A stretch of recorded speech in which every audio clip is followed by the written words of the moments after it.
Assalamualaikum warahmatullahi wabarakatuh. Saya Vivi Octavia Diesa, NIM Panel 7539018038, mahasiswa tingkat 2A Poltekkes Kemenkes Medan jurusan Farmasi. Untuk memenuhi tugas praktikum fitokimia saya akan mempresentasikan materi fitokimia dengan judul Identifikasi Senyawa. Baik teman-teman semuanya, langsung saja kita mulai ya.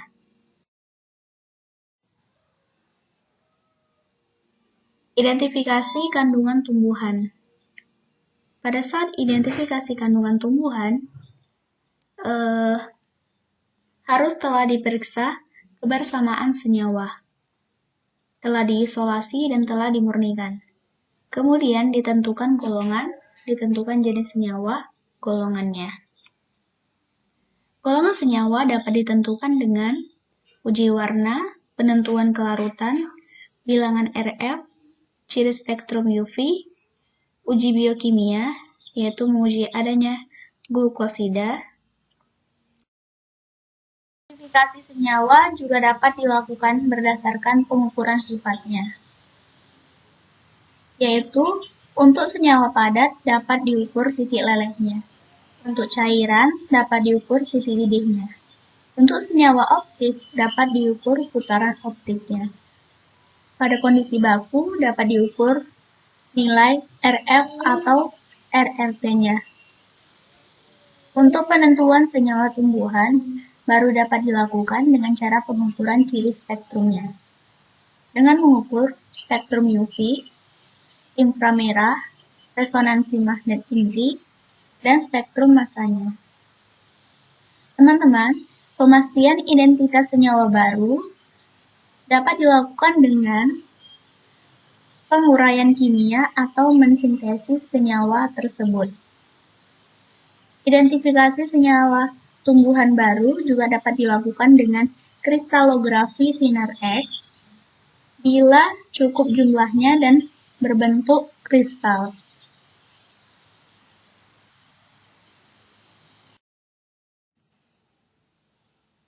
Baik teman-teman, dalam video ini saya akan membahas metode identifikasi senyawa mengenai spektroskopi UV dan spektrum tampak, kemudian spektroskopi inframerah, kemudian spektroskopi massa, kemudian spektroskopi resonansi magnet inti, dan saya juga akan membahas kriteria untuk identifikasi fitokimia.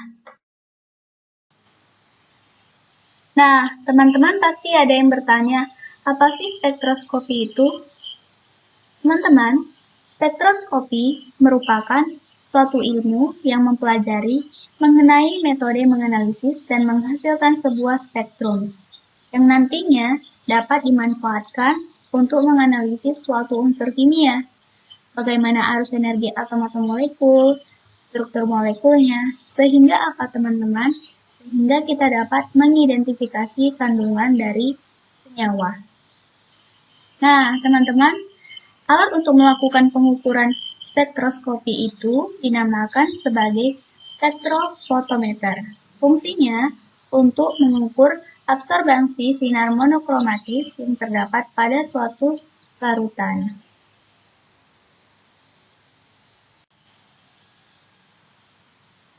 Alat untuk pengukuran spektroskopi, yaitu spektrofotometer, merupakan gabungan dari spektrometer dan fotometer.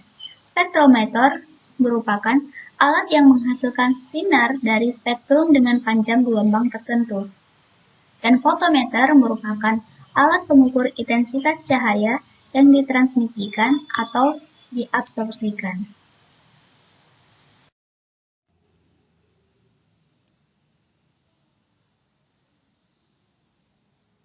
Oke teman-teman, kita masuk ke spektroskopi UV dan spektrum tampak. Nah, alatnya yaitu spektrofotometer UV atau FIS. Di sini artinya visual ya, teman-teman. Fungsinya untuk apa? Untuk menganalisis bahan kimia baik secara kualitatif maupun kuantitatif. Ini juga merupakan metode pengukuran kuantitatif yang didasarkan pada pengukuran absorb atau penyerapan radiasi gelombang elektromagnetik.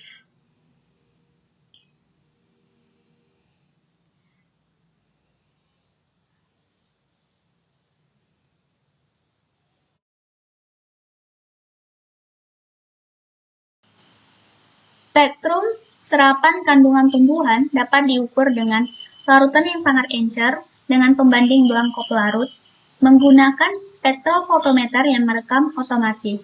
Kemudian diukur absorbansi atau keterserapan atau kerapatan optik pada panjang gelombang 200 nanometer sampai 700 nanometer. Menggunakan kuvet sel khusus. Kuvet itu tempat mengukurnya, 1/10 dari volume tersebut. Pengukuran ini penting, teman-teman. Karena apa?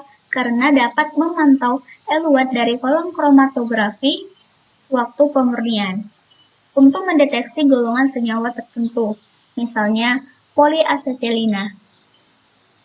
Dalam pengukuran ini ada pelarut yang digunakan, yaitu etanol 95%.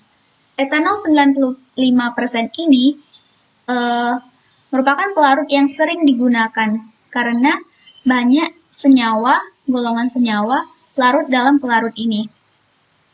Kemudian ada pelarut lain yang dapat digunakan, yaitu air, metanol, heksana, eter minyak bumi, dan ether.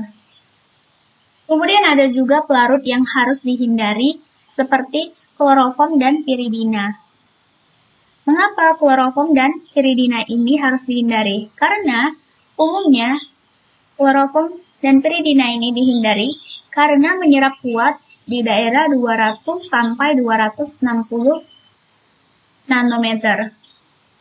Tetapi kloroform dan piridina ini sangat cocok untuk mengukur spektrum pigmen tumbuhan seperti karotenoid di daerah spektrum tampak. Kemudian ini teman-teman merupakan contoh dari gambar spektrum serapan ultraviolet xanthon dan maniferin. Kemudian ada spektroskopi inframerah atau IM. Spektrum inframerah senyawa tumbuhan dapat diukur dengan spektrofotometri inframerah yang merekam secara otomatis. Nah, di samping ini merupakan gambar dari spektrofotometri inframerah. Jika yang mau diukur senyawanya itu dalam bentuk larutan, maka dilakukan dalam kloroform atau karbon tetraklorida 1-5%. Jika dalam bentuk gerusan, dalam minyak nuyol. Jika dalam bentuk padat, dicampur dengan kalium bromida.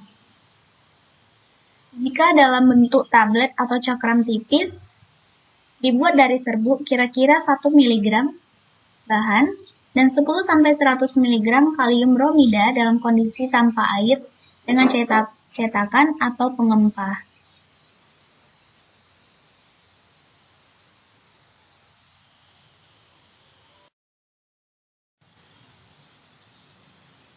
Kemudian ini teman-teman merupakan gambar dari spektrum, dua spektrum komponen asam tembakau yang diidentifikasi sebagai basa Harmana dan non-Harmana dengan menggunakan cairan tablet KBR.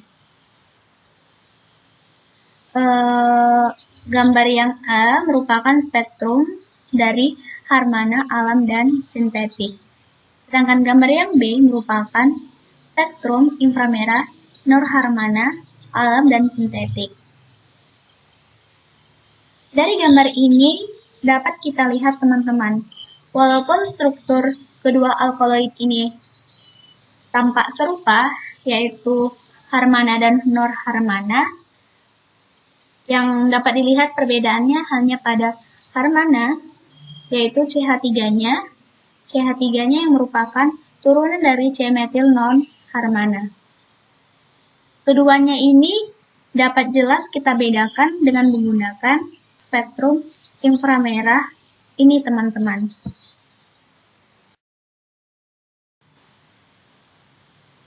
Kemudian selanjutnya spektrum massa atau SM. Spektrum massa ini atau spektrofotometer massa ini digunakan untuk menentukan massa atom atau molekul.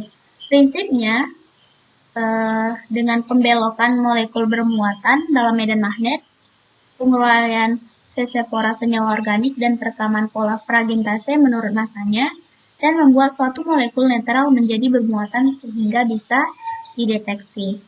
Tujuannya untuk mengetahui berat molekul.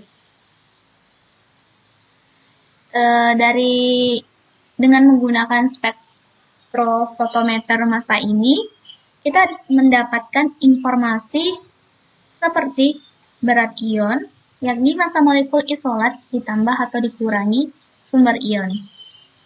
Biasanya disajikan dalam bentuk seperti ini, teman-teman. Klasifikasi senyawa juga dapat dilakukan berdasarkan pengukuran sifatnya, yaitu untuk senyawa padat dapat diukur titik lelehnya, untuk cairan dapat diukur titik didihnya, untuk senyawa optik dapat diukur putaran optiknya. Pada kondisi baku dapat diukur nilai RF atau RRT-nya. Untuk penentuan senyawa tumbuhan baru dapat dilakukan dengan cara pengukuran ciri spektrumnya, dengan mengukur spektrum UV, inframerah, resonansi magnet inti, dan spektrum massanya. Teman-teman, pemastian identitas senyawa baru dapat dilakukan dengan penguraian kimia atau mensintesis senyawa. Nah, ini teman-teman merupakan contoh dari gambar spektrum massa senyawa dari pengatur zeatin. Nah, teman-teman, selanjutnya yaitu spektroskopi resonansi magnet inti atau REMI dengan alatnya yaitu spektrofotometer resonansi magnet inti. Spektrofotometer ini fungsinya untuk menentukan senyawa organik dengan mengukur momen magnet atom hidrogennya. Nah, teman-teman, kebanyakan atom hidrogen terikat pada gugus yang berlainan. Seperti apa? Seperti CH2, CH3, CHO, NH2, CHOH, dan sebagainya.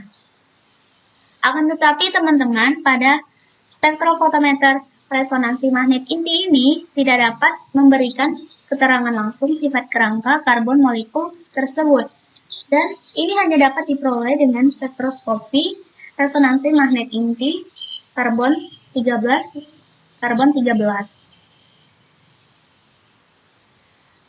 Dalam spektroskopi resonansi magnet inti, pelarut yang digunakan harus lembab dan tanpa proton. Contohnya, karbon tetraklorida, deuterokloroform, deuterium oksida, deuteroaseton, atau dimetil sulfoksida terdeuterasi. Senyawa polar hanya larut sedikit dan harus diubah dulu menjadi eter trimetilsilir. Paling sedikitnya cuplikan 5-10 mg. Cuplikan dapat diperoleh kembali, tidak berubah setelah pengukuran dapat digunakan lagi. Ini merupakan keuntungan dari spektroskopi resonansi magnet inti, dan ini bedanya dengan spektroskopi yang lainnya. Dalam spektroskopi ini, cuplikannya dapat diperoleh kembali dan tidak berubah setelah pengukuran, dan teman-teman dapat digunakan lagi. Nah, ini gambar dari spektrofotometer resonansi magnet inti. Dalam spektrofotometer resonansi magnet inti, ciri dasar kimia resonansi magnet inti proton berbagai golongan senyawa tumbuhan seperti ini, teman-teman. Contohnya golongan alkana, jenis protonnya CH3 alkil, yang kegeserannya dalam satuan PBJ 0,85 sampai 0,95 dan seterusnya yang lainnya.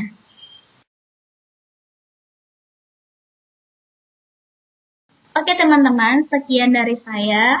Bila terdapat kesalahan, saya mohon kritik dan sarannya agar dapat membangun pengetahuan kita bersama.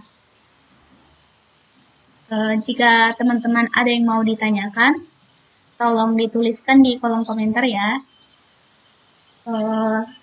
Ini saja, kurang lebih saya mohon maaf. Assalamualaikum warahmatullahi wabarakatuh.